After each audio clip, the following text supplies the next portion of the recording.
Today I feel that sort of want more meditate than teach. I'm kind of speechless because you're doing very well, very relaxed and very comfortable. Even like I can tell physically. That makes me happy.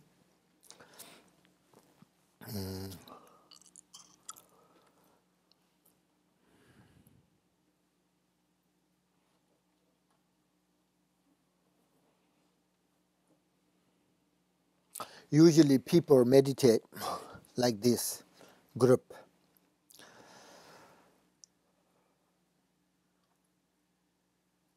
We'll have one time I had a group meditation in Tibet, and after done with the meditation, we had a discussion, and everybody has sort of different experience and different story about the feeling or about what inspired them to sort of begin.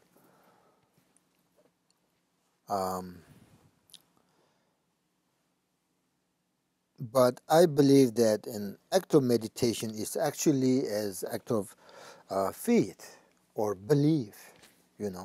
I think it's very important.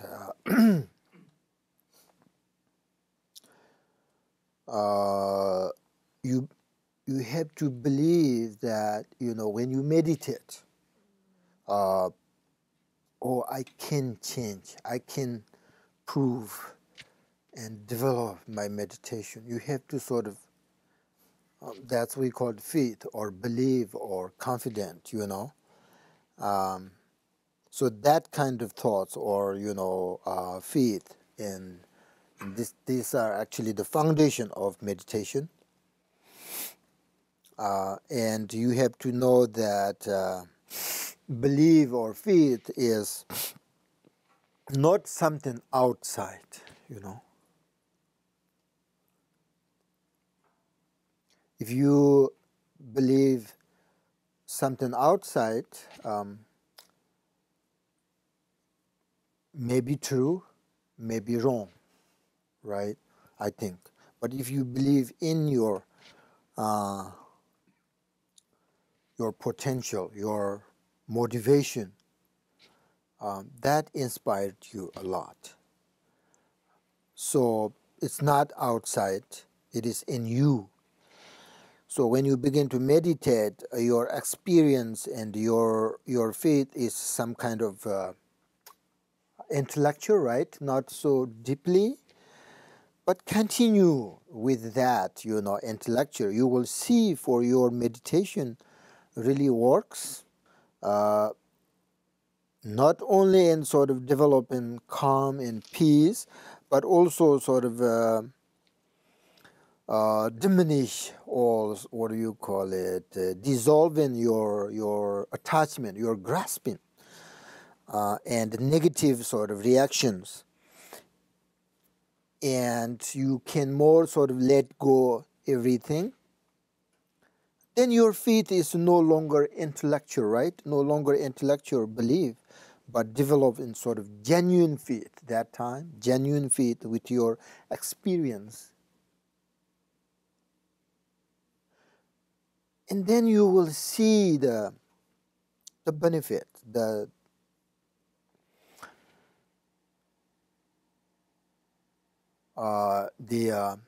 teachings and instructions from your teacher, right? That you can sort of develop more faith with your lineage. Then you will get more energies and blessings, as we call it. So first, also, the intellectual faith is good, because that is the foundation of your meditation. Not outside, inside. But then you develop that, and then your faith become more sort of, genuine and then you believe in your feet, and you also outside with your teachers, with your lineages, then easy to develop your realization of everything, So,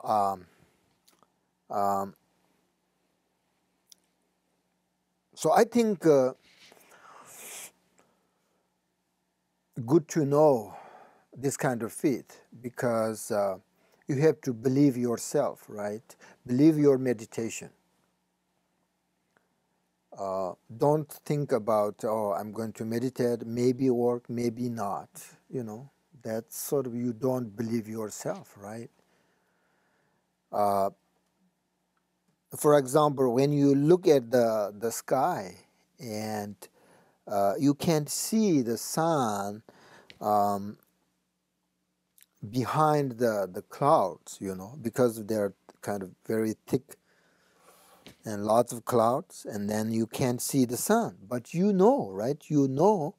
The sun is real, and you believe sun is there, right?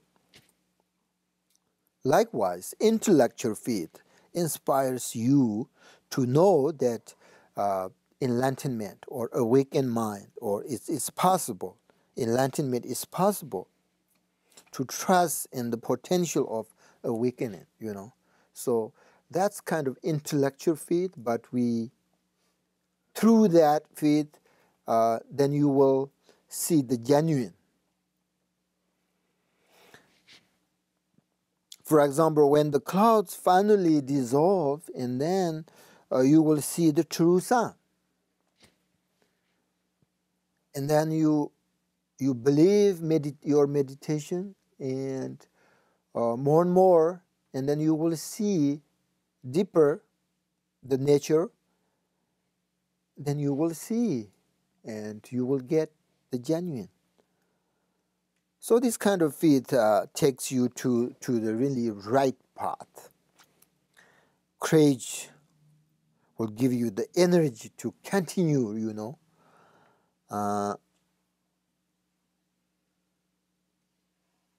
So it's very important, because right now you may be not to see the true nature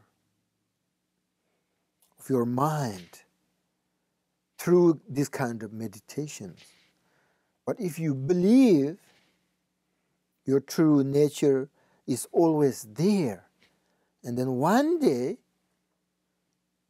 you will see it, you will feel it, you will recognize it.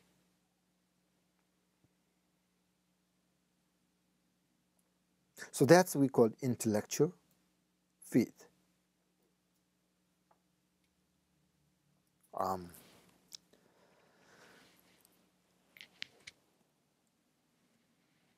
And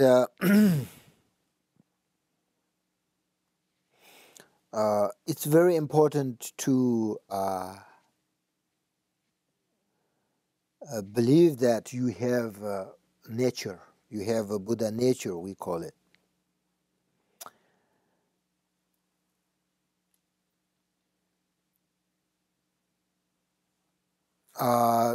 They always say it's similar to having a piece of gold, but not recognizing what it is, and then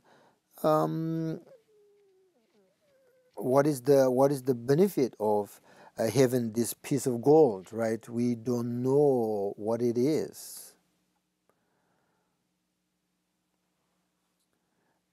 Once you have sort of developed the recognition of awakened mind, or the nature of your mind,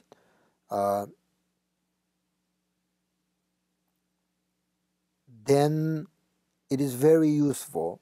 It is very benefit, Once you understand that piece of thing, it's gold, and then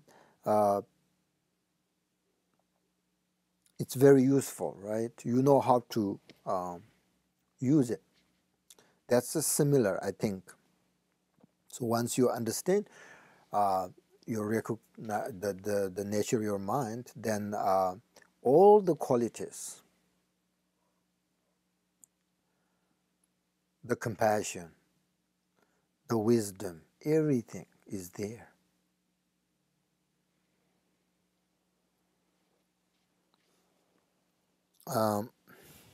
But sometimes,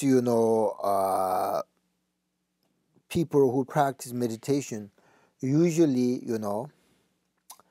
hope and wish to see, into their own nature in order to achieve a weakened mind.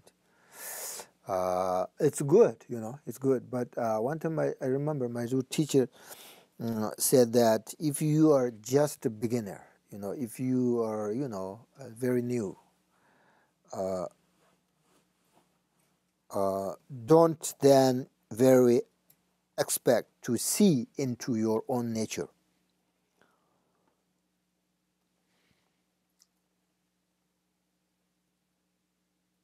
Without that expectation, you should practice. You meditate, everything. But he also said that it's very important, you have to develop a big heart if you're a beginner.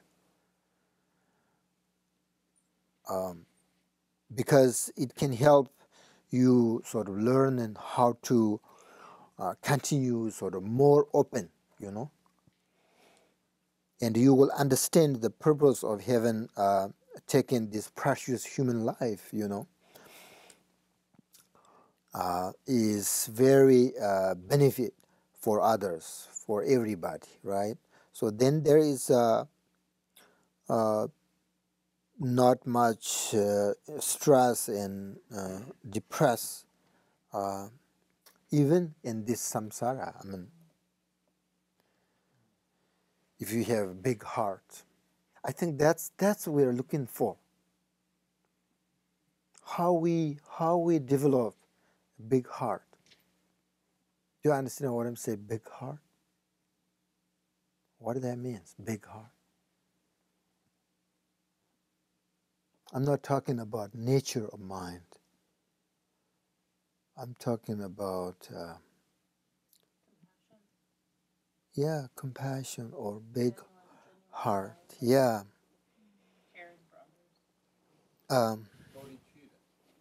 Bodhicitta, yeah. Big heart.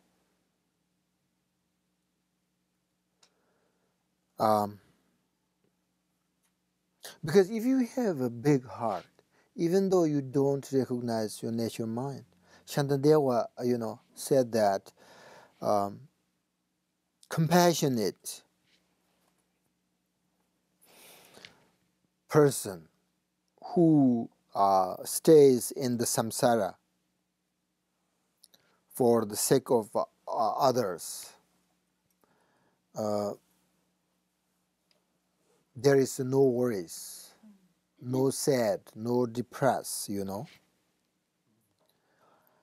This is very true, because someone who has an open heart, open mind, then very, very enjoy, living in samsara. Samsara itself, it's suffering, right? Generally, the definition of samsara is suffering, but if you have a big heart, you very enjoy living in samsara, because even your physical body, is in samsara, but your open mind is not. It's not in samsara. So I think it's very important to have big heart. You should focus on that if you're a beginner. It's very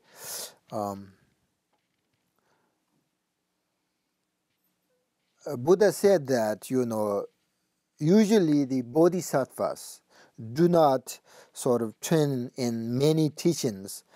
They train in one teaching. It is big heart.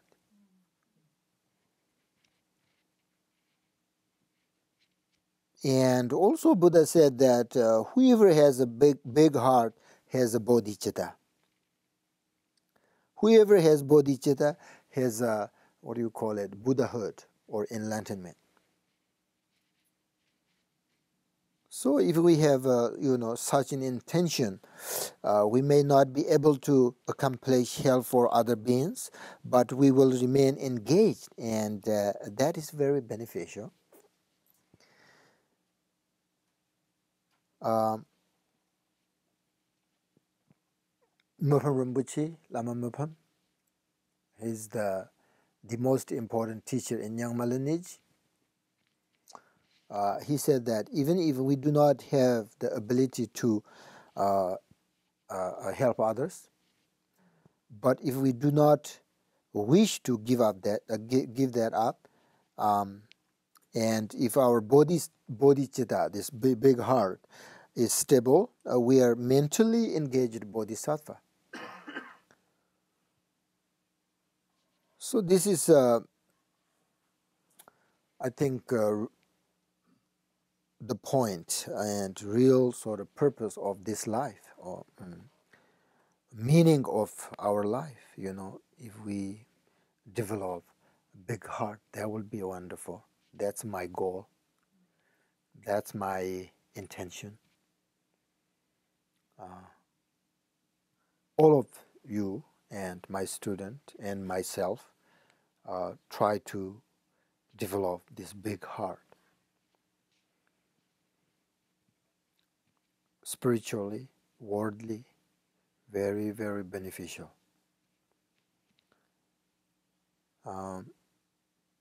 And it also makes our mind sort of stronger and more sort of, what do you call it? Courageous, right?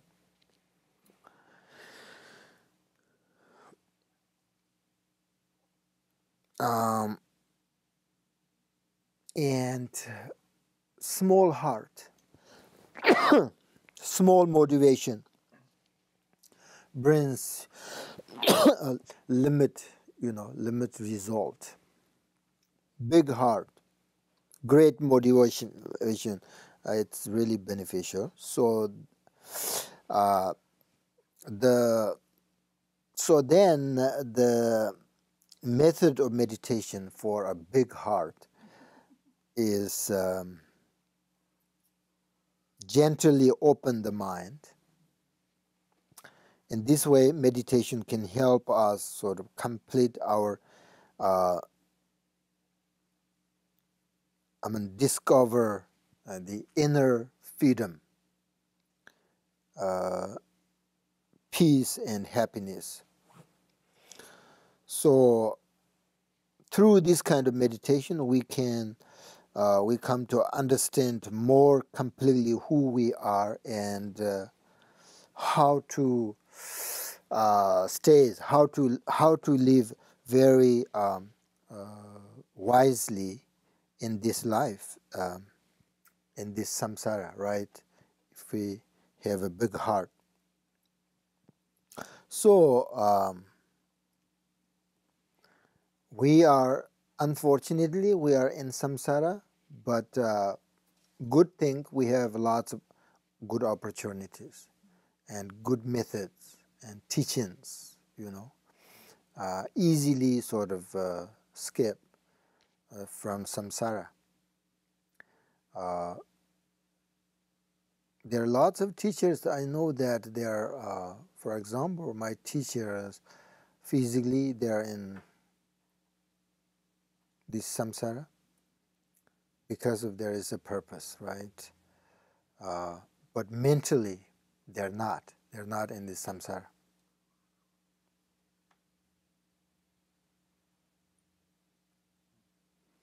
Because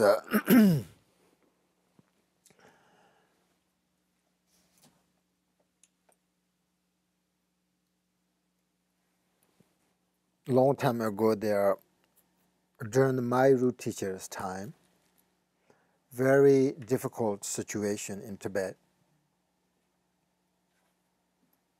destroyed, killed, monastery, destroyed the monastery, everything, but they're mentally,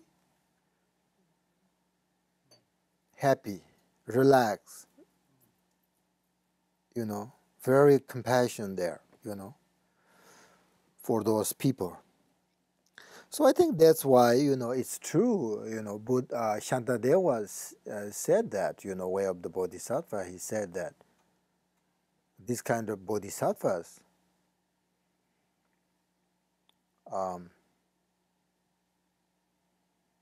have, capacity to help others, and they can handle good and bad circumstance, So I think we really important to believe ourselves that you can change your life, you can change your mind.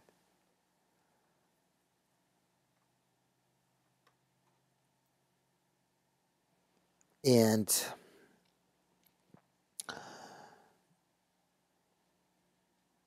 from Buddhist this philosophical point of view, for example, these negative emotions, attachment, for example, attachment for something, it means that it is very, very difficult for us to separate from it, right?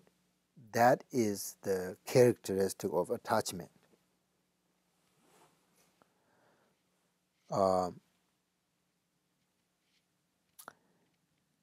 And then, because of that, we get angry.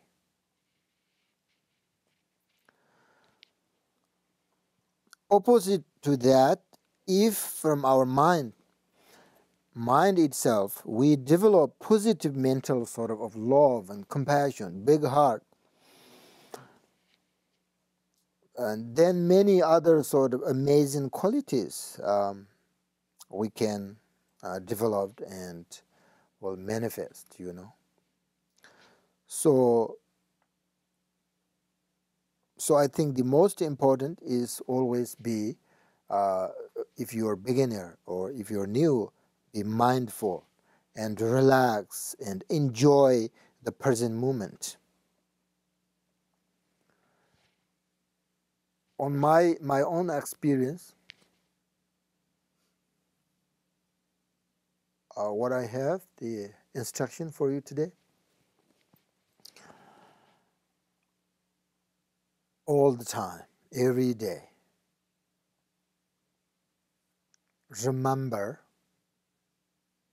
satisfaction.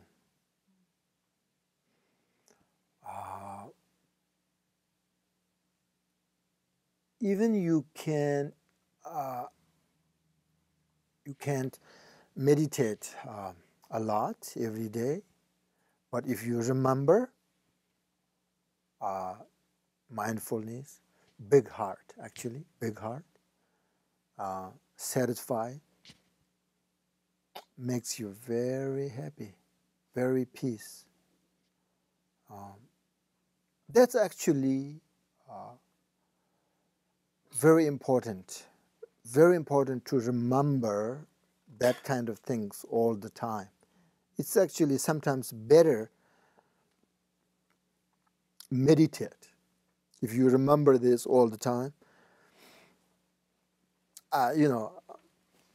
Myself, I do that, satisfied. That's I think the contentment, right? Chokshi in Tibet, chokshi, which means whatever you have, that's enough. And enjoy with that. And if you have more, that's okay. So that's, we call it chokshi in Tibet. Chokshi means contentment or satisfied. Satisfied whatever you have. That's enough. Contentment, right? Yeah. That's my instruction. I think it really helps, if you remember. Then you will, if you remember that, you will remember more and more every day. And that's a very good antidote for your attachment. Sometimes people are attached to everything, but they can't have everything. You don't have everything, but in your mind not satisfied. And that makes you worry and unhappy and no peace, right? There is no reason to, attach to everything, but that's how we are. We do,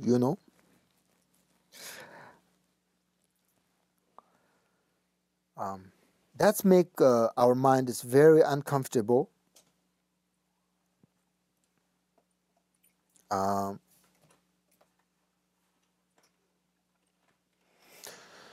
you don't need to try too much, change everything about your mind.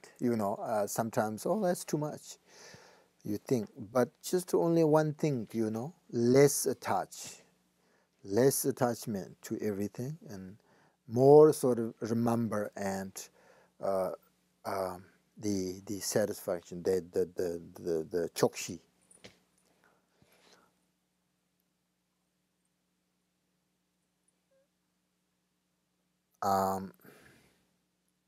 And then if you can leave your mind naturally, you know, um, just to allow whatever arise in naturally. For example, seeing is seeing, I just told you, right? Hearing is hearing. Then sort of gradually you will find the nature of everything, nature of your mind. Then you will understand of sort of deep nature of reality, So that's the key point. If you stay like that, relax in peace, and that's the key. That's the door, kind of, And then gradually you will see the true nature, and then you will, enjoy it, really. No matter, when you eat, when you go outside, or you see people, whatever, you feel everything is in nature. It gives you very enjoyment, You see people, you see things, oh, beautiful. Yeah, it's beautiful. It's everything's in nature. And that makes your mind very peace, Otherwise, you see all this. Oh, he doesn't look. I don't like it. I don't like him, and I don't want to be with him, or something like. And oh, I can see this. Oh, I want this, and like that. That's your mind makes sort of very difficult. There's no experience of peace. I mean, do you understand what I'm saying? Like, just seeing is seeing, hearing is, and that means like not grasping, just let go and naturally, and then your mind, peacefulness there in your mind. Some people are very sort of, what do you call it? I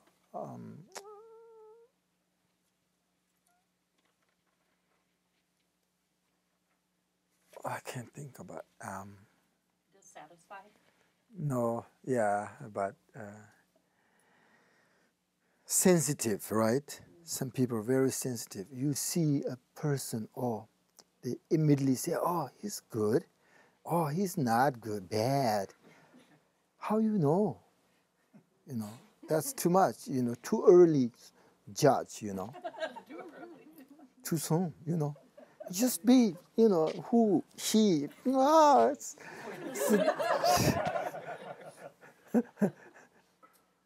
you need to focus on your peaceful mind. That's all. That's all. That's in you, so always with you. All right.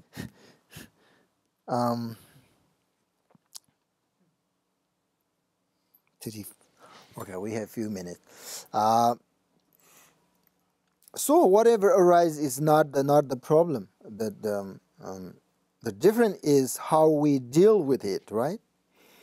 So the problem is when we get angry, we get sort of involved in it, then we're very far away from our nature, mind, and reality.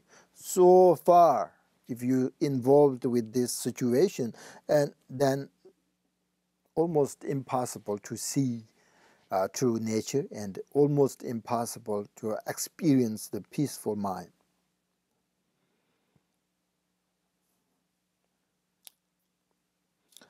Uh,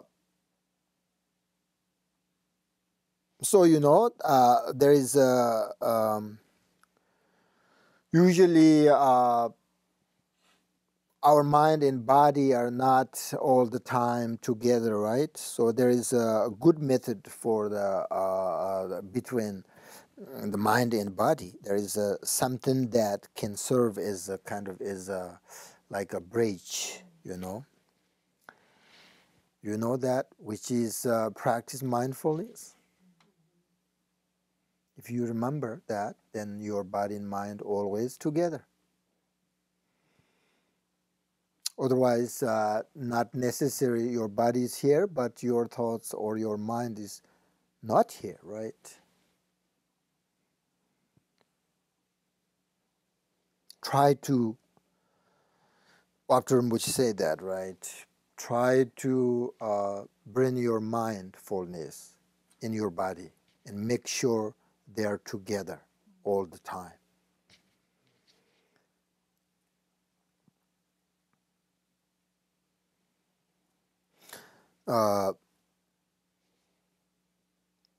So I think this session we probably we don't have time to meditate, but sometimes you can also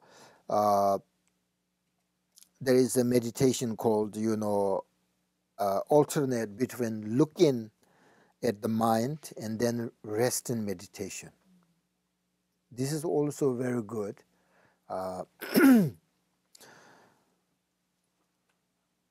So the way you do this is to look at your mind, and by focusing on the breath, in this meditation, you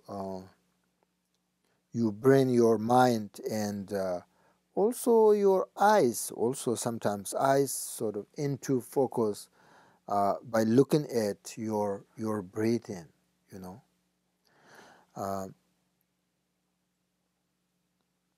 In this way, when you are focused on your breath, your concentration is directed towards looking at your breathing, So your breathing should also be very soft and very gentle. Otherwise, you can't do this, So just alternately,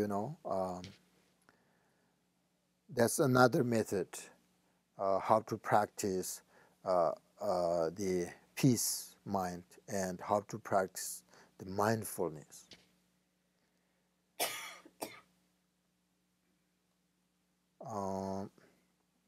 There are lots of meditations for this, but the key point you should remember always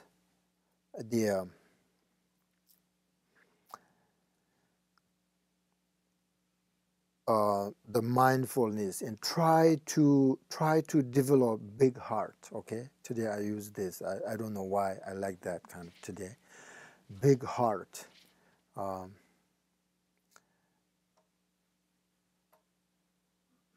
And sometimes if you belong to a religion, if you have a religion, before you meditate, just sit and then do not start right away. Just to relax for maybe a few minutes, right? And then think about your lineage. If you know, the prayers of your lineage, say some prayers deeply, very strongly with devotion or faith. That's also on my own experience. When I do this, it's different, you know. Easy to meditate, and sometimes you get sort of tears from your eyes if you do this. That makes you really relax, and your worries and stress just go away if you have that kind of. So it's very important, I think. Remember the lineage, and you know, you should also, you know, develop this. In this way you can develop your genuine devotion, and you should appreciate, you know, your teachers, and then you get something, you know, from them. It's a good energy, and that's we call blessings from the lineage. It's really true. I mean, you know. So if you know some prayers, and if you don't know prayers, that's okay. Just remember them, you know, and then after that you just correct your motivation, right? Correct your motivation, and then you can start your meditation as much as you want. And then make sure after that you should dedicate that merit to all living beings. That's all.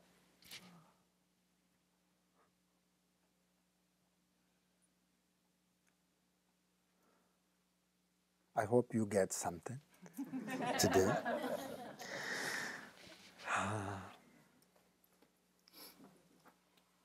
Maybe not from me,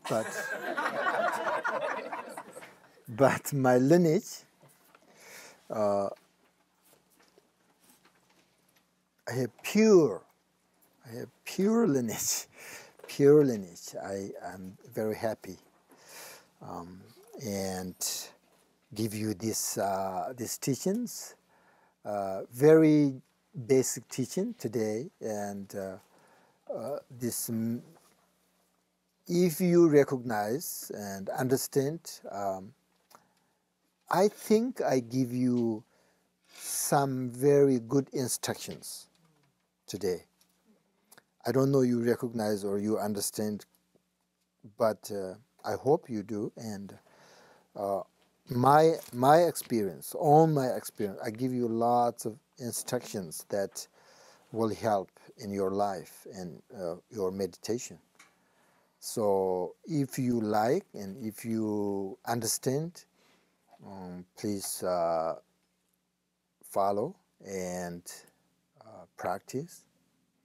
If you don't and you don't get it and you don't know, and you, or maybe you don't like, and that's just also fine. Just you know, you should try to something else. You know, that's just fine. So, and that's all. And thank you very much, all of you, you know, for coming here together to practice. This is group and good energy. And as a Sangha, Sangha is one of the three jewels. According to Mahayana, the Sangha means one person is a Sangha because of the big heart. According to Sutra, 4 people, they call their Sangha. So we are Sangha, and definitely good energy. I respect you, all of you, because I refuge. I have a vow, 3 jewels. So you are one of the 3 jewels. So I have a faith, I have devotion, I have respect, all of you. And thank you very much for coming, especially all the time taking care of this Sangha, Bob, Aho, very, and then Candice helping, very good. And then other, you know, here also the other, I can't think of the name, but the volunteers today here, thank you very much from my heart.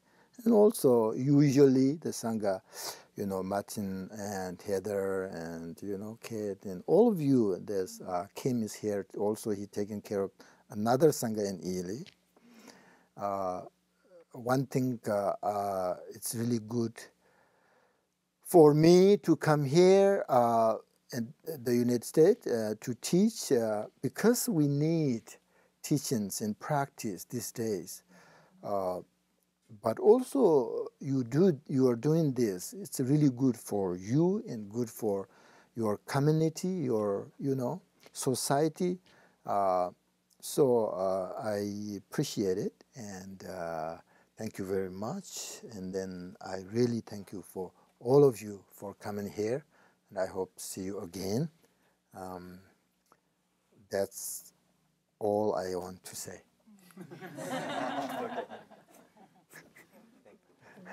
Okay. And then we have the closing prayers.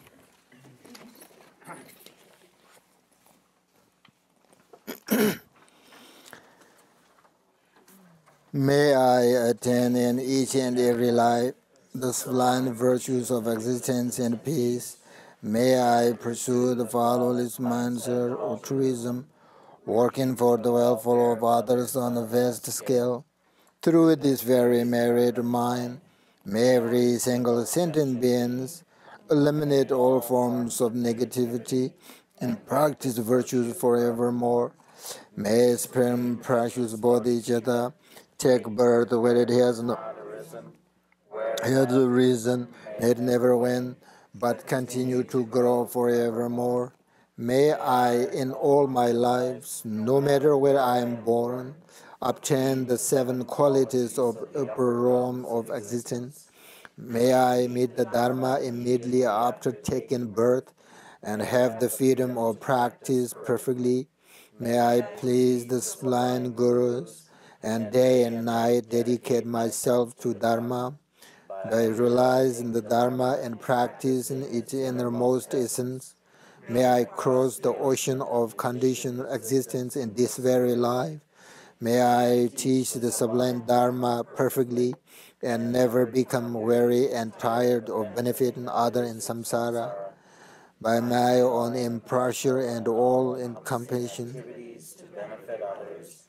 may all attain enlightenment together.